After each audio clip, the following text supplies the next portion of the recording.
Welcome to Spiritual Calisthenics. Christ is in our midst.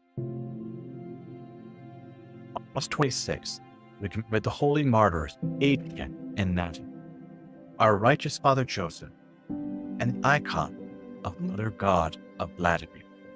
Regarding Saint Adrian and Natalie, the martyrs, and their 33 companion martyrs in Nicomedia, the holy martyrs Adrian and Natalie confessed the Christian faith during the reign of Maximian in Nicomedia in the year 298.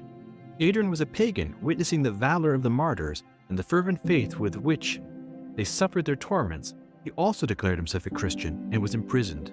When this was told to his wife Natalie, who was secretly a believer, she visited him in prison and encouraged him in his sufferings. Then Adrian's hands and feet were placed on an anvil and broken off with a hammer. He died in his torments. His blessed wife recovered parts of his bodies and relics and took it to Agiropolis near Byzantium and reposed in peace soon after. Thou didst deem that faith, which hath salvation to be riches, never lost or plundered. Thou forsookst thy father's impiety, and thou didst follow thy master, becoming rich in his divine gifts, O glorious Adrian.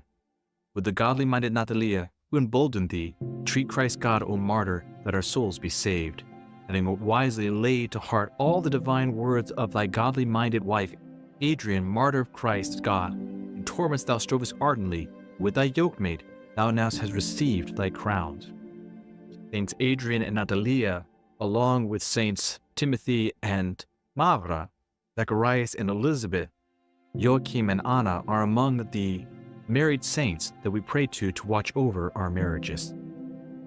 Regarding the icon of the Mother of God of Vladimir, in all probability, the icon of the Mother of God of Vladimir was painted in Constantinople. In the 12th century, Patriarch Luke Chrysovergus sent it to Kiev, the great Prince Yuri Dolgruki.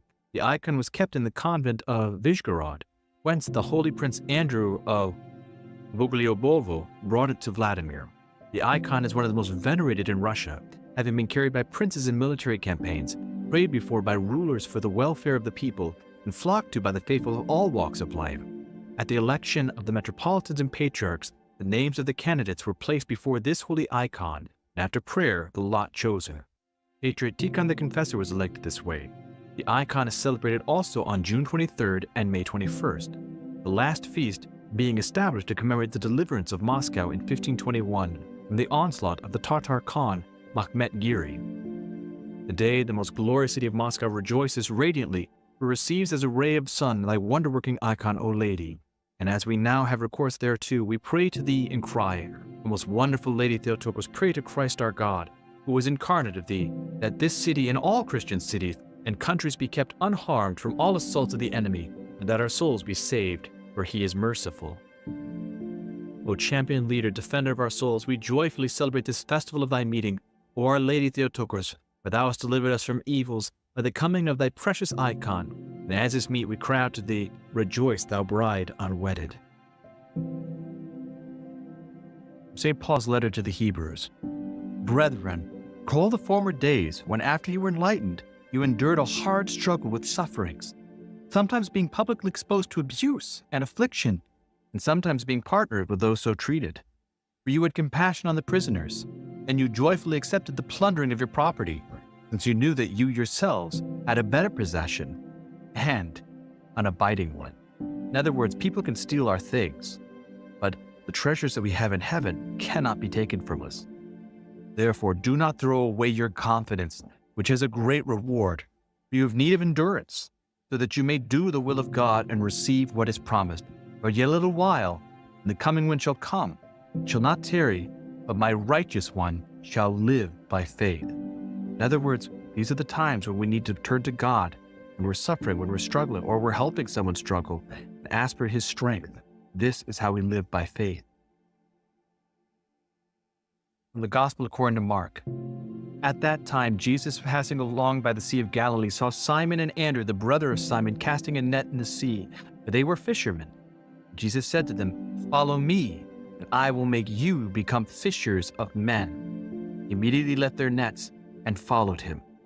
So this is a much faster version than what we saw in Matthew. In Matthew, we saw Simon Peter tell Jesus Christ, "Please leave my boat. I'm a sinful man. I don't deserve to be near you."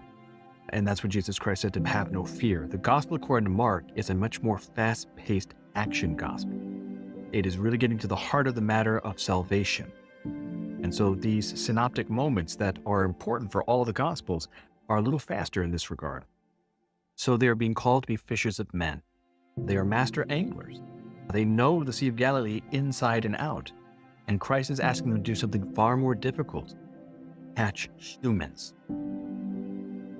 And going on a little further, he saw James, the son of Zebedee, and John, his brother, who were in their boats mending their nets. And immediately he called them, and they left their father Zebedee in the boat with the hired servants and followed him. And they went into Capernaum, and immediately on the Sabbath day he entered the synagogue and taught. They were astonished at his teaching, for he taught them as one who has authority and not as the scribes. Scribes were the ones that study the laws. They're like lawyers. So if a judge is somebody that has mastered being beyond just a mere lawyer and therefore is authority when it comes to the law, this is how Christ was showing himself. He had authority. He knew exactly what he was talking about. He was not looking at this as, oh, I've studied the law a little bit. No, he is the lawgiver. I hope that you've enjoyed today's spiritual calisthenics. Have a blessed and wonderful day.